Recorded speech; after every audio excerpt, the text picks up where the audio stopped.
Yo, JD here, Limitless.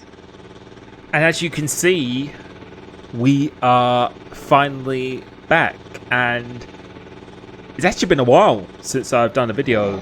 I pretty much just took a complete week off, a little bit of a disconnect since F1 22 is coming very, very soon, and it's probably been one of the longest times I haven't actually uploaded a video, but I think sometimes it's definitely needed to just relax a little bit, take a bit more priority in other things, and yeah, it was a good, refreshing experience. But you can see here, we have immediately jumped back into Assetto Corsa, and we are driving. As you can see, the track map was very different from the line I decided to take here, and you can see by the title of this video, this is actually what Spa looked like in 1938, and I think it was from 1921 to 1938 that this was the circuit that was used for racing, and we are going to experience that here today in the F1 22 Red Bull car, which is obviously going to be quite a unique experience.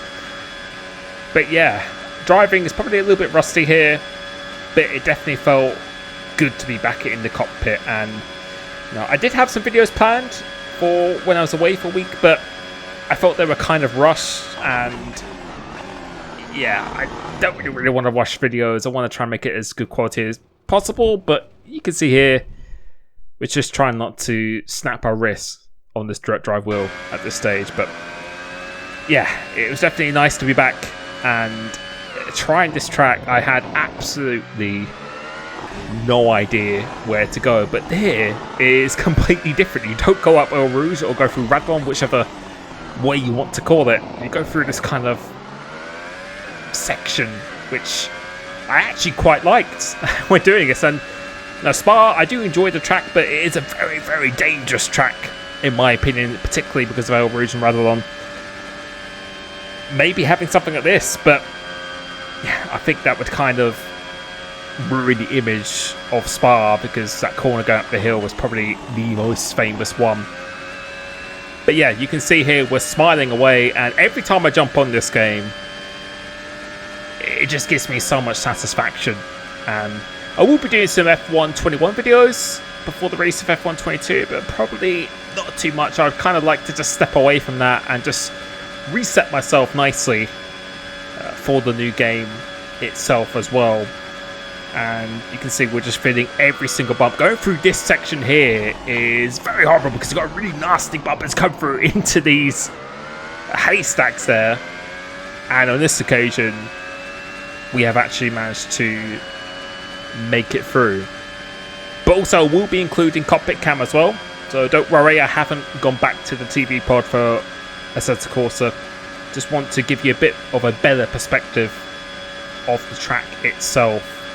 But we will be using cockpit cam in the second half of this video. But you can see this track is just like driving on a road, and that's literally what it was. Unlike in real life today, that Monaco before the Grand Prix is almost unrecognisable. Tracks like this back in the day, 1938, there wasn't really any changes made to a track, and obviously a safety issue. Like, you could be just driving straight into someone's house there, and you're about to see ourselves. I think we just about made it going through into here. But yeah, I really respect the drivers. I respect every F1 driver, but particularly back in these days where safety is nowhere near as good as it is now. If you had a crash around here, then yeah, it's probably not going to end too well. But yeah, the safety in the cars nowadays are designed to take a huge amount of impact. But yeah, I don't think this track would be allowed in real life, especially with no tech power barriers or any runoff or anything at all. You're just going straight into the woods, literally. And yeah, you can see this track is pretty much almost flat out. There really isn't that much braking or anything to do as well. So when you do have to brake and go through the corners, it's absolutely crucial that you carry that momentum. So coming through here, this is a part of the track I do recognise as we're going off into the woods here, and yeah, my game was having absolutely none of that. But yeah, apart from really the first section and then this last section here, the game or the track wasn't really that recognisable at all. So we're going to have another attempt at it here. Take a little bit of a lift on this occasion. But now we're coming through to this section, which I can definitely tell even from the current game, but no, the bus stop chicane isn't evident here. We've got a massive curb on the inside. This is going to be turn 1. And yeah, it's just a super wide corner. And we're not using a SERP at all, so we're not running a custom SERP or anything. We're on medium tyres. We are playing around with the ERS settings a bit, but we're not really going for performance here. We're just seeing what this track is like to drive on first hand. So as we come towards the middle of the lap, let's see what we can do here. This time we go off into the grass, and yeah. Back in the old days, that is something you probably didn't want to do too much, but yeah, I just absolutely love playing this game. You can see through the wheel, especially if you've got a direct drive wheel, which I'm very fortunate to have. You can just feel every single bump and vibration, and I just feel so connected to the car, unlike the F1 series, which I know I probably say every single time I play this game, but that is probably the main con I have with the F1 games, is just that you just don't feel connected to the car whatsoever. And even if you make a mistake on this game and you can't hook it up or you push over the limits, it's just fun because you actually feel connected to the car. And I know a lot of people feel the same way as that as well. But yeah, we're just going to continue on just for a little bit. You can see we actually have a delta now coming through into here. We've got this really nasty bump to come through into here. Imagine to just make it through there on that occasion. And since it's all straights, it's very important to get a good exit off these corners. Go through to here. Let's see what we do this time.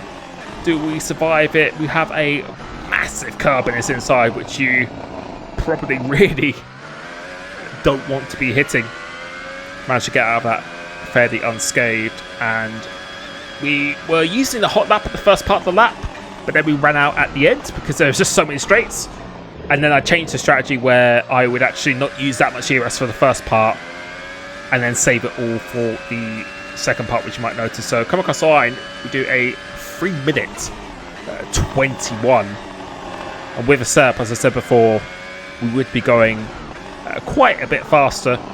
You can see here now, getting a good exit coming off this corner. And we're not using the hot lap in this first part of the lap. But as we come towards the end, you can see, since we are using the hot lap, if you look on the top right hand side, we're getting so much more time on the straight as well. And going through into here, the game freezes, but then you can see we just smile as it comes back, and we actually do that fairly well, which is quite funny to see. And come across the line, it's a 120.7. But now this is where the real action starts. We're going to jump in cockpit cam, and I said it before in my Monaco video, I couldn't not play in cockpit cam on this game. It's just superior, and you will see as we pretty much showcase that first, the sensor speed is just absolutely ridiculous. Like in TV podcast, when I was outside the car, everything felt just quite slow, to be honest. But when you put yourself in that cockpit itself, the immersion and the bumps you feel, it's almost as close as you can get to the real thing, unless you had a butt kicker in your cockpit or something like that. That's where you completely misjudged this. You can see again, we're just enjoying ourselves, even with these mistakes. But yeah, the sense of speed, as you'll see going through this section, everything just comes to you so much faster, and it is a lot harder. But again, just so much more fun and satisfying. And if you're playing these games, as our game freezes once again, which kept on doing that, which was pretty annoying. But yeah, I would really encourage you to drive in cockpit cam to get the full experience. And you'll see towards the end of this video, we actually do quite a fairly good lap of not using a setup or using the ERS settings correctly. We actually do a fairly good lap, and when you're pushing the car right to the edge in cockpit, it just feels amazing. And this game, with the force feedback you get back through the wheel, there really isn't another game like it, apart from its companion ACC, which is really good for GT3 cars.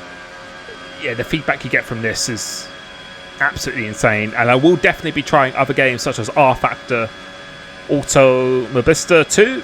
A lot of people recommended to me, so I will probably be trying those before the release of F1 22, and I might even start to do a little bit of iRacing as well, because there are good and bad things about it, people told me, but overall the experience in terms of improving your license is actually quite a good one. So I may be giving that a go here, and you can see again, just the speed is just absolutely ridiculous in terms of the sensor speed. Go through into here now, and the rears were locking, and yeah, but we're not going to be showing too many full laps in a row because the lap is about 3.5 minutes long.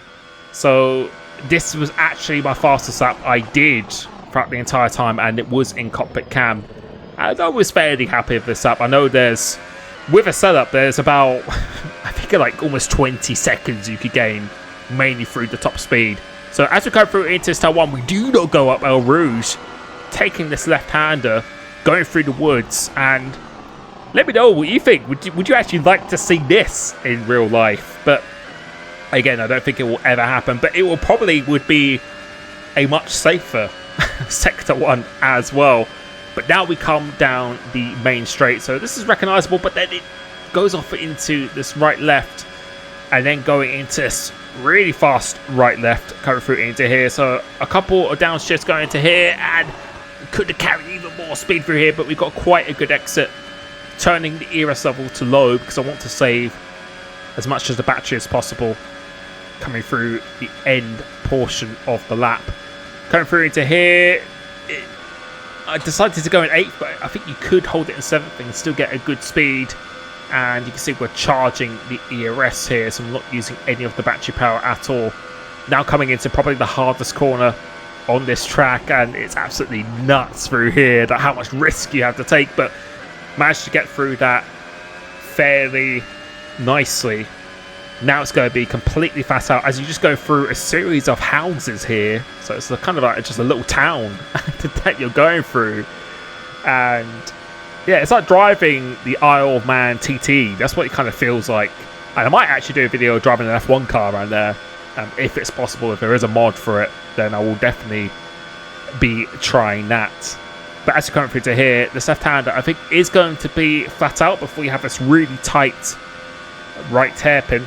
So coming through into here, if you look at the map on the left, you have this sort of right kink and then quite a tight left before this pretty difficult hairpin. So coming through into here now, it's almost flat out through here, and you can go quite deep into the corner, get it quite nice and tight, and I think we did that actually fairly well.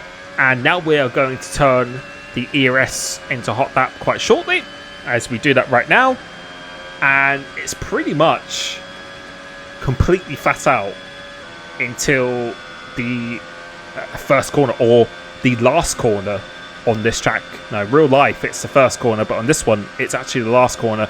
And I think if this was actually a circuit in real life, and where they had the same layout, then I think Red Bull would be pretty dominant around here, considering how fast they are on the straight line. Or maybe even Alpine at Baku.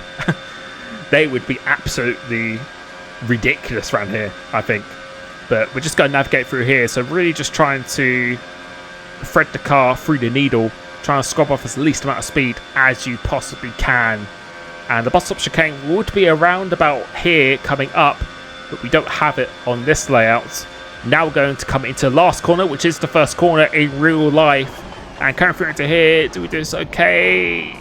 It's really impossible to see this massive curb on the inside, but getting a good exit and coming across the line, it's going to be a 3 minute .16, and that was enough for me, because I think if I showed 10 laps, then it would be about half an hour or more. Well, it would be more than half an hour around here. So I really hope you enjoyed that.